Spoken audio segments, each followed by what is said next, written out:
Hello everyone, welcome back to my YouTube channel. तुमने समस्ते जानिथिबो कि ओटीईटी 2025 पेपर 1 एंड पेपर 2 रो फॉर्म फिल वर्तमान ऑनगोइंग प्रोसेस रे अछि। तुम जो माने अप्लाई करना हो शीघ्र करनियो। तेबे आज वीडियो रे हमें आलोचना करिबा कि चलित वर्ष मध्य स्पेशल ओटीईटी रे आसीथिबा एनवायरमेंटल साइंस रो 30 क्वेश्चन को डिस्कस करिबा, जहा कि एग्जाम पॉइंट ऑफ व्यू रो जो देखिबा तेबे निश्चिंत तुम पई हेल्पफुल होई परिबो। तेबे विदाउट डिले चलो वीडियो को स्टार्ट करिबा। तेबे ईवीएस रो प्रथम क्वेश्चन कौन थिला देखि नबा। क्वेश्चन नंबर 1, भारतर केउ राज्य रे सर्वाधिक आखु उत्पादन करा जाय। तो बहुत इजी क्वेश्चन थिला। कर्नाटक, केरल, ओडिशा, उत्तर प्रदेश। तो यार सठिक आंसर हबो option D, Uttar Pradesh. Then देखिबा क्वेश्चन नंबर, भारत छाड़ आंदोलन केउ मसिया रे संगठित होइतिला। 1945, 1942, 43 एंड ऑप्शन डी अछि 1944। तेबे यार सठिक आंसर हबो 1942। देन देखिबा क्वेश्चन नंबर 3, परिवेश अध्ययन रो उद्देश्य हला। तो ऑप्शन ए रे देला कि परिवेश रो जत्न, धारणीय विकास, परिवेश प्रति सचेतनता। तो सठिक आंसर हबो ऑप्शन डी, उपरोक्त समस्त। ऐतिहासिक घटना गुडी को सहजरे मन रखिया पई साधारणतः समय रेखार व्यवहार करिथाउ। ऑप्शन ए अछि समय रेखार व्यवहार करा जाए।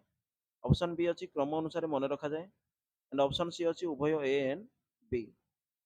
तो क्वेश्चन लेवल बहुत इजी थिला। तो ऑप्शन सी हबो यार सठिक आंसर।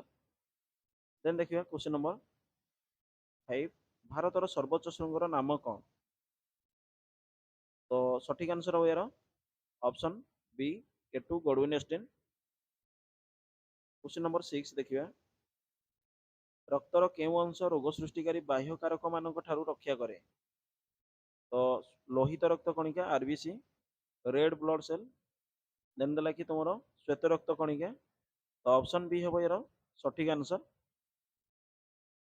एक आलोक वर्ष होउछि 9.46 into 10 to the power 12। Option A हबो यार सठिक आंसर। देन देखिए क्वेश्चन नंबर 8, केउ देश प्रथम कृत्रिम उपग्रह प्रेरण करथिला। तो यार सठिक आंसर जो देखिबा युक्तराष्ट्र अमेरिका हबो नाही, यार सठिक आंसर हबो ऑप्शन डी, सोवियत रूस।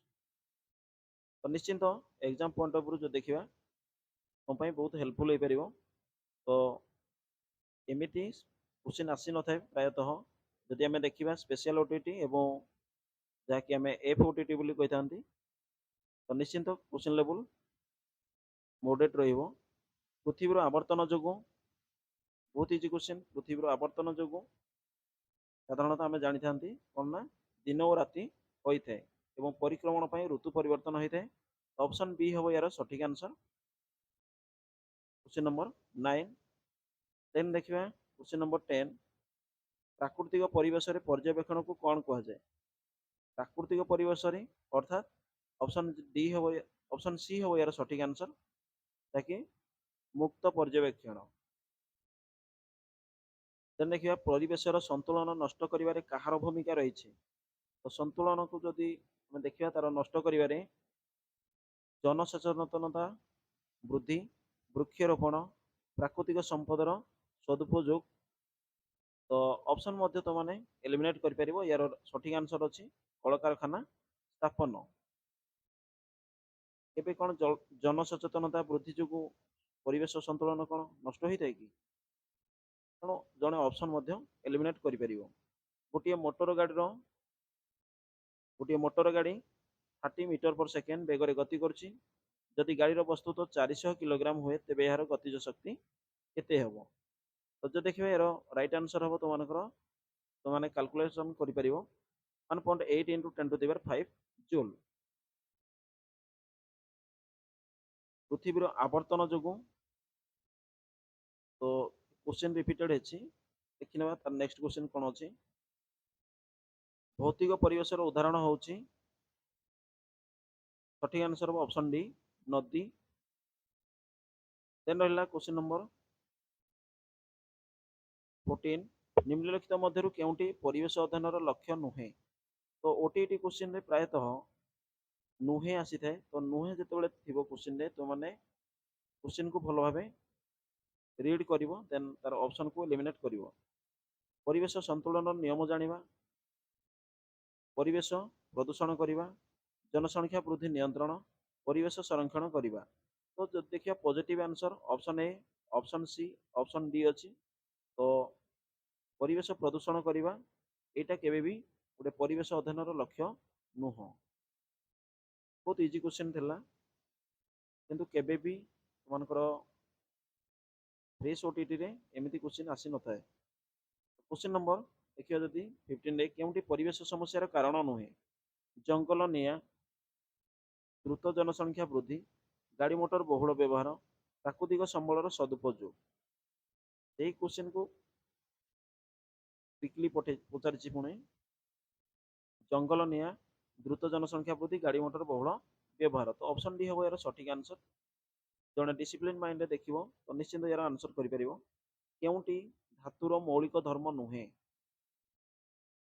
तो सठिक आंसर कौन हम ना धातु गुड़िक साधारणतः कठिन अवस्था थाए ये तो ठीक अच्छे धातु गुड़िकर उच्च गलनाक थाए निश्चिंत धातु गुड़िक साधारणतः कोमल यहाँ हम यार सठिक आंसर कारण क्वेश्चन पचारि कौन ना केउंटी धातुर मौलिक धर्म नुहे सठिक आंसर हम ऑप्शन सी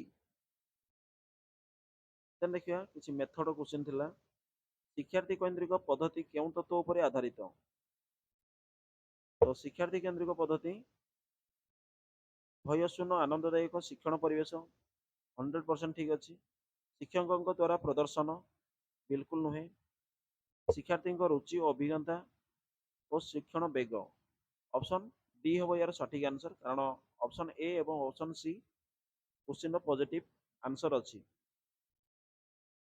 नेक्स्ट क्वेश्चन परिवेश अध्ययन को कहीं प्राथमिक स्तर में समन्वित करा जायछि जहाँकि इंटीग्रेटेड एजुकेशन आम कही था तो सठिक आंसर जो देखा शिक्षार्थी मानकर सर्वांगीन उन्नति करने परिवेश विषय में उपयुक्त ज्ञान लाभ करने अभिज्ञता विश्लेषण द्वारा परिवेश सामग्रिक शिक्षा लाभ परिवेश प्रति यत्नवान हेबा तो सठिक आंसर हम परिवेश विषय में उपयुक्त ज्ञान लाभ करने ऑप्शन बी हम यार सठिक आंसर मनीषर कान को केउ कंपन विशिष्ट ध्वनि शुणा जाई पारे टीएलएडी बुक रे मध्य अछि जो देखिए C4 तो 20 हर्ज रु 20,000 हर्ज थाए देन देखिए नेक्स्ट क्वेश्चन भारतर केउ राज्य बक्साइट उत्पादन रे प्रथम अटे तो यार सठिक आंसर हम तो देखिए ऑप्शन बिहार उत्तर प्रदेश ओडिशा मध्य प्रदेश तो सठिक आंसर हम ओडिशा कारण बक्साइट उत्पादन रे भारतर अग्रणी राज्य अछि ओडिशा वैज्ञानिक सत्यर अनुसंधान पाई केउ पद्धति व्यवहार करा जाए तार सठिक आंसर हम विश्लेषण पद्धति नेक्स्ट क्वेश्चन वैज्ञानिक मनोभाव संपन्न व्यक्ति सबु कथा को विश्लेषण करे सबु कथा को सहजरे ग्रहण करनिए कहा कथा न शुणी जुक्तितर्क करे निज कथार गुरुत्व बढ़ाइबा को चेष्टा करे तो ऑप्शन नु जना जाउछि कि यार सठिक आंसर कौन अच्छी ना सबु कथा को विश्लेषण करे यदि पॉजिटिव आम देखा तो जड़े यार आंसर इजिली दे पार ओडिशा रे आईन अमान्य आंदोलन क्यों मसीह होता बहुत इजी क्वेश्चन थिला 1930 आईन अमान्य आंदोलन नेक्स्ट क्वेश्चन देखिए सुंदरबन डेल्टा भारतर केउ राज्य रे अवस्थित Sundarban त्रिकोणभूमि Paschim Banga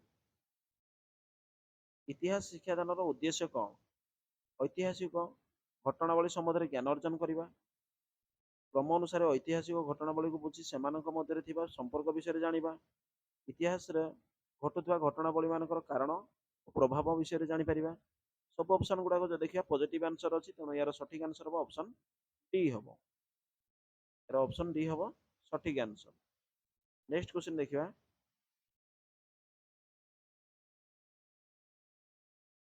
question number प्रायतः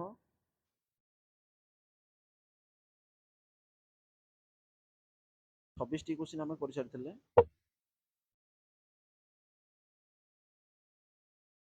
then देखिए नेक्स्ट क्वेश्चन।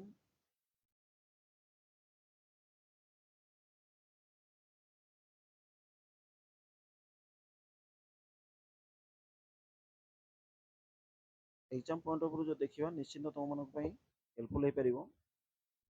आम 26 क्वेश्चन को आलोचना कर सारी केउं रोगटी विटामिन डी अभाव होता है। यार सठिक आंसर हम option C rickets. Vitamin A अंधारकणा, बी हूँ beriberi, C scurvy, D rickets हम। देन देखिए क्वेश्चन नंबर 28। निम्नलिखित मध्य केउंटी जलवाहित रोग। तो हईजा हूँ गोटे जलवाहित रोग। एक सुस्थ लोकर श्वासक्रिया हार मिनिट प्रति केते थर होता है। 25 रु 30 नुह, यार सठिक आंसर हम 15 रु 20 थर। देन शेष प्रश्न, वायु थिबा केउं प्रदूषक अम्ल वर्षा सृष्टि करे। तो सठिक आंसर हम कौन ना कार्बन डाइऑक्साइड हम यार सठिक आंसर। तो ये थिला तुमनकर स्पेशल ओटीटी 2025 रे आसथिबा पेपर 1 रो 30 क्वेश्चन। आशा करे निश्चिंत वीडियोटी तुम मन पई हेल्पफुल हो पारिबो। एवं चैनल नुआ थे चैनल को सब्सक्राइब करिवो एवं यार समस्त पार्ट गुडी को आमे डिस्कस करनबा। तुमन सहित देखा नेक्स्ट वीडियो रे। Thank you for watching.